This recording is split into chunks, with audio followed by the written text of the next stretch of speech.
तो आज हम देखेंगे चैप्टर 128। तो चैप्टर के शुरुआत में जिन्नू को बताया जाता है कि उसके सारे सवालों के आंसर उसी के अंदर है। फिर जिन्नू अपने आप से पूछता है, क्या मेरे में? फिर वो स्टैचू जिन्नू को अपने सिस्टम में एक नोटिफिकेशन देता है और उसे कहता है कि अब ये तुम्हारा फैसला है, अब तुम्हें ही हाँ या ना करना होगा। जिन्नू उस नोटिफिकेशन को अच्छे से देखता है और उसे सब कुछ जानना था, इसलिए वो एक्सेप्ट भी कर लेता है। फिर उस नोटिफिकेशन में जो डाटा था वो चालू हो जाता है ठीक होने में। वहाँ जिन्नू देखता है कि नीचे बहुत सारे मॉन्स्टर्स इकट्ठे हुए हैं और इनमें बहुत सारे स्पीसीज के मॉन्स्टर हैं। फिर वो सारे मॉन्स्टर अचानक से ऊपर की तरफ देखने लगते हैं। फिर जिन्नू हवा में अपने गर्दन को घुमाता है ये देखने के लिए कि वो मॉन्स्टर किसको देख रहे हैं, और उनके ही पीछे दिखाया जाता है कि बहुत बड़े बड़े गेट अपीयर हुए हैं। फिर जिन्नू सोचता है कि पर्पल स्काई और इतने सारे मॉन्स्टर, ये तो अर्थ हो ही नहीं सकता।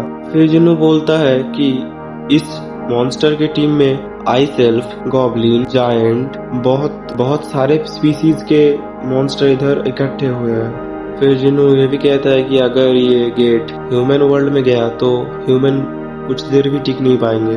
फिर कुछ देर में हमें ये भी पता चलता है कि ये सारे लोग ह्यूमन के पीछे नहीं हैं। फिर पीछे की तरफ हुए गेट सारे एक एक करके ब्रेक होने लगते हैं और उन डंजन के गेट में से निकलते हैं सिल्वर सोल्जर्स, जिनके पीठ में बड़े बड़े दो पंख भी हैं।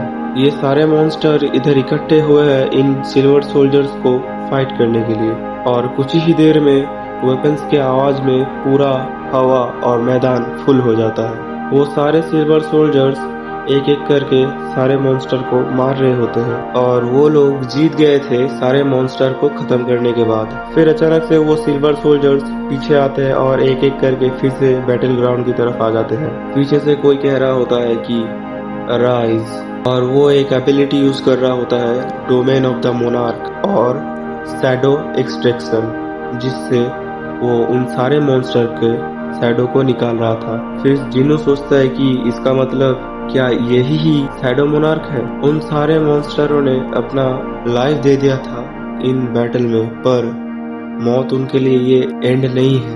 उन सारे मॉन्स्टरों के ब्लड काले हो जाते हैं और उनके सारे स्ट्रेंथ भी वापस आ जाते हैं। फिर जिन्नू सोचता है कि ये शैडो मोनार्क बहुत ज्यादा शैडो सोल्जर्स समन कर सकते हैं एक ही बार में, पर मैं इसके सामने कुछ भी नहीं हूँ। एक और बार शैडो मॉन्स्टर्स और सिल्वर सोल्जर्स के बीच में लड़ाई शुरू हो जाता है। चारों तरफ बहुत ज्यादा ब्लास्ट और जमीन हिलने भी लगता है। वो सारे सिल्वर सोल्जर्स कब का बैटल जीत गए थे, पर किसी एक के आ जाने से फिर से एक भयानक बैटल शुरू हो जाता है। फिर हमें दिखाया जाता है शैडो मोनार्क अपने घोड़े पे अपने बहुत बड़े लंबे स्वॉर्ड के साथ। शैडो मोनार्क अपने उस तलवार से सिल्वर सोल्जर्स को ऐसे लिपट रहा था जैसे कि वो उनके सामने कुछ भी नहीं है। वो शैडो सोल्जर्स बार बार मर रहे थे और जिंदा हो रहे थे, और जहां भी शैडो मोनार्क जा रहा था वहां पूरा डिस्ट्रक्शन हो जा रहा था। फिर उन भयानक बैटल में जीत होता है शैडो मोनार्क का और उसके सोल्जर्स के।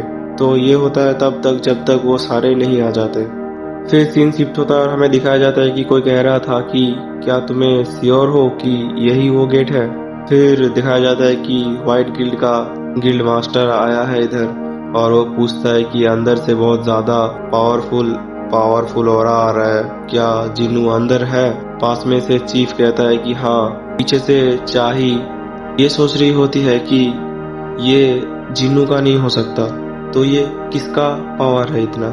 फिर चीफ को याद आता है कि जिन्नू ने कहा था कि उसने इस डंजन को नहीं हराया था, तो फिर वो इधर फिर से बैक क्यों आया? फिर गेट खुलता है और एक एक करके सारे अंदर जाते हैं, और अंदर जाते ही व्हाइट टाइगर टीम के गिल्ड मास्टर शॉक हो जाते हैं अंदर उन सारे मूर्तियों को देखकर। फिर चीफ कहता है कि तो ये सच था कि अंदर बहुत सारे पावरफुल मूर्तियां थे। फिर उनके साइड से उन्हें आवाज आता है कि ये क्या बात है, ह्यूमन आए हैं? मैंने तो किसी और को इनवाइट नहीं किया था, ये तो एक अनएक्सपेक्टेड सरप्राइज है। तो उनके टीम में से ही एक हंटर कहता है कि क्या मैं ठीक सुन रहा हूँ कि ये मूर्ति बात कर रहा है? तो पास ही में से एक और लड़की भी कहता है ये ह्यूमन लैंग्वेज भी जानता है। फिर सामने से वो मूर्ति जवाब देता है कि चुप करो, तुम मेरे मास्टर को यानी किंग को डिस्टर्ब कर रहे हो। तो सारे लोग सोचते हैं कि ये किंग कौन है, और सामने देखते हैं कि जिन्नू खड़ा हुआ है। पासी में एक और हंटर था जो कि कह रहा होता है कि जिन्नू उधर क्या कर रहे खड़े हो गए। फिर अचानक से उसी की तरफ एक स्लैश आता है और दिखाया जाता है कि वो स्टैचू ने अपने हाथ में जो स्वॉर्ड थे उससे उसके हाथ को काट दिया और वो ये कह रहा था कि तुम इंसान मेरे किंग के लिए एक अच्छे सैक्रिफाइस हो सकते हो।